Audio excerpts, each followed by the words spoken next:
that she's naked under that toga? She's French. You know that.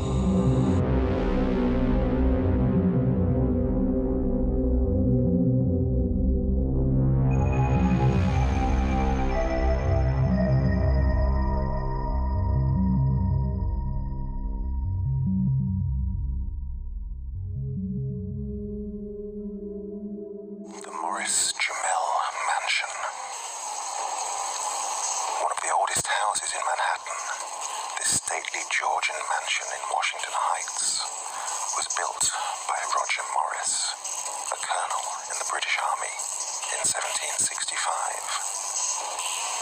It served as military headquarters for both sides of the Revolution, with George Washington retreating here after the disastrous loss of the Battle of Brooklyn in 1776. In 1810, the house was bought by Stephen Jumel and his wife Eliza.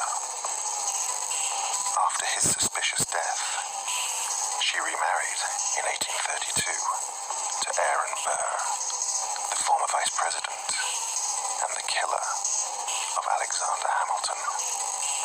Since the 1960s, rumors of the supernatural have persisted when a group of school children allegedly saw the ghostly visage of Eliza Jumel, who told them to quiet down before gliding away.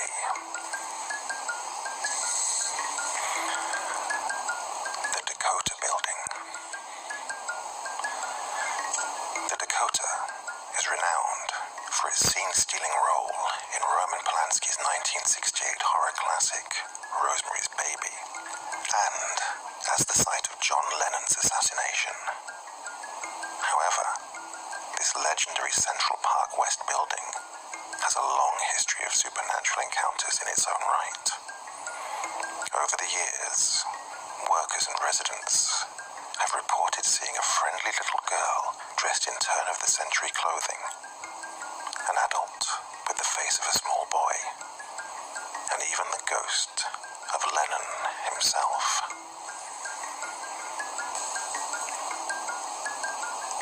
The Campbell Apartment. The Campbell Apartment was once the office and salon of financier John W. Campbell, who died in 1957. According to current owner Mark Grosich, employees have felt strange presences, including something pushing them from behind, and bursts of cold air. And some have even reported seeing an old, fashionably dressed couple sitting and having a cocktail on the balcony when the place was completely closed.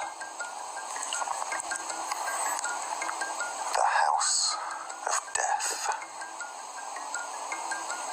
This beautiful townhouse has been called the most haunted building in New York City, with as many as 22 ghosts calling it home, earning 14 West 10th Street the title, The House of Death.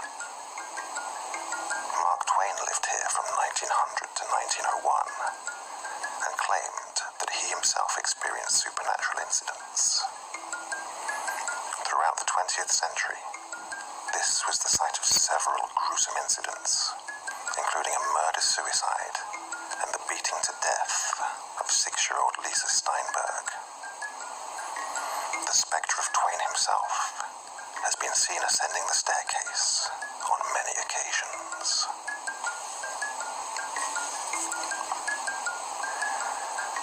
St. Mark's Church in the Bowery.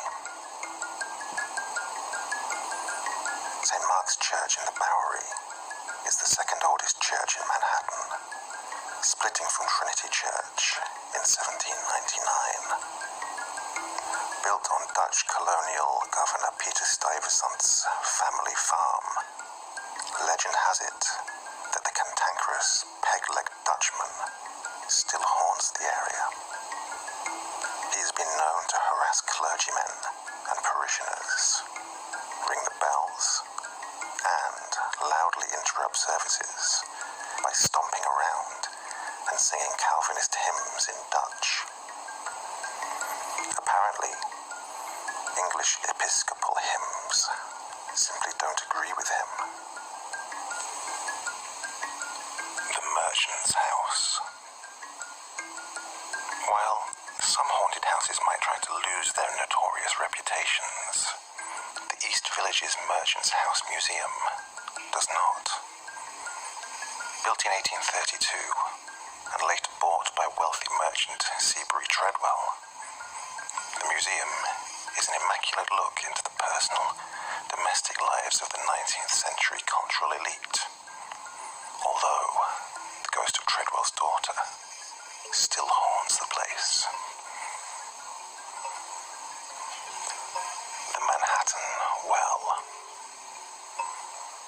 In the winter of 1800, the body of a young woman named Julielma Sands was found at the bottom of the Manhattan Well at what is now 129 Spring Street. The ensuing trial was one of the great scandals of 19th century New York, with Levi Weeks accused of her murder after he reportedly impregnated and promised to marry her. Weeks retained the city's top attorneys and was acquitted, despite growing public outrage. In 1817, the Manhattan Well was filled in and built over, but it was rediscovered in 1980 and has since become a notorious destination for paranormal enthusiasts, claiming that the ghost of Julielma Sands still haunts the area.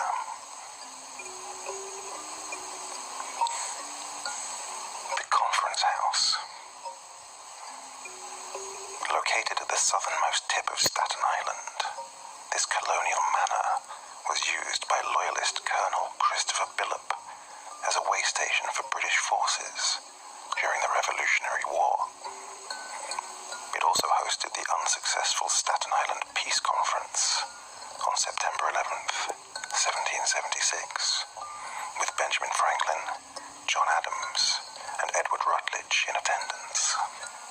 In 1779, Billop suspected a 15-year-old serving girl of spying for the rebels and allegedly killed her by throwing her down a flight of stairs. Supposedly, her ghost can still be heard screaming today. What's more, the area was also used as a Lenape Indian burial ground for thousands of years before European contact. The Lefferts Laidlaw House. In Wallabout, an 1840 Greek Revival home, a stone's throw away from the Brooklyn Navy Yard, there may be a sinister secret.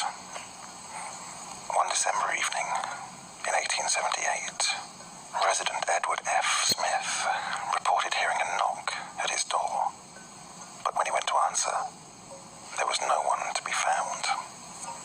The knocking persisted, while the back doors and windows were violently rattled and banged. The unseen tormentor continued harassing Smith until he called the police. While the cops staked the area out, someone, or something, hurled a brick through the dining room window, despite the fact that multiple officers were standing right outside. 85 West 3rd Street. Now part of New York University's Furman Hall, 85 West 3rd Street was once occupied by Edgar Allan Poe for 8 months in 1844 and 1845. This was when he wrote his classic story, The Cask of Amontillado, and at least part of The Raven. Nowadays, the only part of the original residence that remains is the banister, and Poe's ghost has been seen climbing it by spooked law students.